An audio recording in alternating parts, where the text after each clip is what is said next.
అమ్మవారి కుంకుమ పూజ ఎలా చేయాలో ఇప్పుడు చూద్దాం. అమ్మవారి కుంకుమ పూజ ఎవరైనా చేయొచ్చు. పిల్లలు చేస్తే అమితంగా ఆనందపడుతుంది. మగవారు చేస్తే వీడు నా బిడ్డ అని ఆశీర్వదిస్తుంది. స్త్రీలు చేస్తే వారిలో అమ్మవారు తన రూపాన్ని చూసుకుంటుంది. అవును, ఆడవారు కుంకుమ పూజ చేస్తే లలిత సహస్రనామం పారాయణం చేస్తున్న సమయంలో అమ్మవారు వారిలో తన రూపాన్ని చూసుకుంటుంది.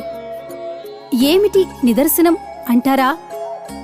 వసిన్యాది దేవతలకు లలితా రహస్య సహస్రనామం చెప్పమని ఆజ్ఞాపించినప్పుడు అమ్మవారు వారితో పలికేది మీరైనా మీలో ఉండి పలికించేది నేనే అని చెప్పారు కదా.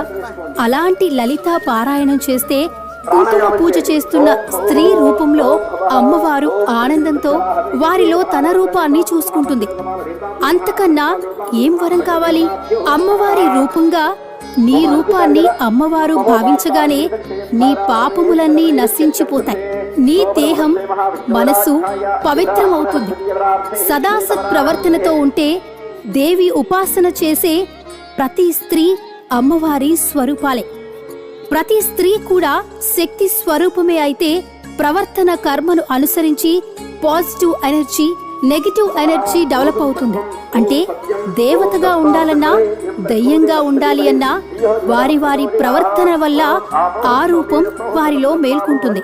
ఎంత ఖర్చు పెట్టి ఎన్ని పూజలు చేయించినా నలుగురు ఆడవారి చేత కుంకుమ పూజ చేయించనిదే అక్కడ జరిగిన అమ్మవారి పూజకు ఫలితం ఉండదు. ఎంతమందిని ఒక్కచోట చేర్చి కుంకుమ పూజ చేయిస్తే ఆ కార్యానికి అంత శుభం కలుగుతుంది.